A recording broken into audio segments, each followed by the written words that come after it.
Today discuss about yarn fault.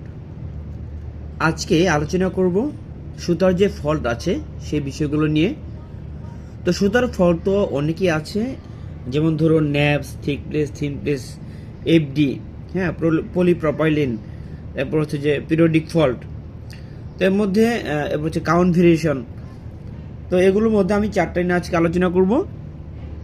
প্রথমে আসি naps. Naps এটা হচ্ছে ইয়ার্নের একটা ফল্ট। ন্যাপসটা হচ্ছে যে আপনার অ্যাজ লাইক এন্ট্যাঙ্গেলমেন্ট, অর্থাৎ জটলা। ঠিক আছে, এই দেখতে পাচ্ছেন জটলার মতো সুতার মধ্যে অনেক সময় এরকম থাকে, হ্যাঁ, অর্থাৎ এটা হচ্ছে আপনার ইয়ার্নের ক্রস সেকশন। ঠিক আছে, ইয়ার্নের ক্রস সেকশনে আপনার ধরুন এখানে জটলা পাচ্ছে, হ্যাঁ, এন্ট্যাঙ্গেল হয়েছে। তো এটা হচ্ছে যে আপনার এটা কিন্তু আপনার অনেক মোটা, ডায়াটা কিন্তু অনেক মোটা, হ্যাঁ, ঠিক, ডায়াটা কিন্তু অনেক মোটা, কিন্তু লেন্থ কিন্তু অনেক ছোট হবে। ন্যাপসের মনে রাখতে হবে, ন্যাপসের ডায়া অনেক বড়, বাট লেন্থ হচ্ছে অনেক ছোট। তো এরপর হচ্ছে থিক প্লেস। থিক প্লেসটা হচ্ছে ইয়ার্ন, এই যেটা দেখতে পাচ্ছেন এটা হচ্ছে ইয়ার্ন, হ্যাঁ, এই যে আমি ইয়ার্ন আর্ট করেছি। তো এটা ইয়ার্নের মধ্যে কোথাও কোথাও কি হয় যে আপনার থিক প্লেস, অর্থাৎ মোটা জায়গা। ঠিক আছে, থিক মানে মোটা, প্লেস মানে জায়গা। তো মোটা জায়গা, এই যে দেখতে পাচ্ছেন যে মোটা জায়গা সুতার মধ্যে যদি কোথাও এরকম হয় যে মোটা জায়গা, তো এটাকে আমরা বলবো থিক প্লেস। তো এরপর হচ্ছে থিন প্লেস। থিন প্লেসটা হচ্ছে যে এটা হচ্ছে আপনার ইয়ার্নের ক্রস সেকশন। কোথাও কোথাও দেখবেন যেরকম হালকা চিকন, হ্যাঁ, এই যেরকম আর কি, এই চিকন জায়গা থাকবে, এটাকে আমরা থিন প্লেস বলবো।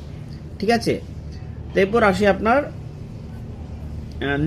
নেক্সট হয়ে গেল থিক প্লেস, থিন প্লেস। এরপর হচ্ছে আপনার এফডি, অর্থাৎ ফরেন ডার্ক। আমরা যে ইয়ার্ন ফল দেখতে পাই অনেক সময় মনিটরের মধ্যে, অটোকনে, লুফি কিংবা উস্টা কোয়ান্টামে, এখানে দেখবেন যে এফডি লেখা আছে। অনেকে আমরা হয়তো এফডি ফুল মিনিংও জানি না, যারা অফিসের লেভেলে আছে। এফডি ফুল মিনিং হচ্ছে আপনার ফরেন ডার্ক। ঠিক আছে, তো এটার ফলটা হচ্ছে ধরুন আমরা যে ফাইবার দিয়ে সুতা বানিয়ে থাকি, তো সেই ফাইবারের মধ্যে সেই ফাইবারের মধ্যে যে ফাইবার ছাড়া অন্যান্য যে আপনার আনওয়ান্টেড কিছু থাকে, যেমন ধরুন গাছের পাতা, হ্যাঁ, গাছের বাকল, ছাল, হ্যাঁ, এগুলো আবার কি হয় সুতার মধ্যে চলে আসে। এটা হচ্ছে আপনার এফডি, হ্যাঁ, এটা হচ্ছে আপনার সুতার একটা ফল্ট। তো এই হচ্ছে আজকে টপিক। আশা করি বুঝতে পেরেছেন। আজকে পর্যন্তই, পরবর্তীতে নতুন একটি টপিক নিয়ে আসবো ইনশাআল্লাহ। ততক্ষণ ভালো থাকবেন। আল্লাহ হাফিজ।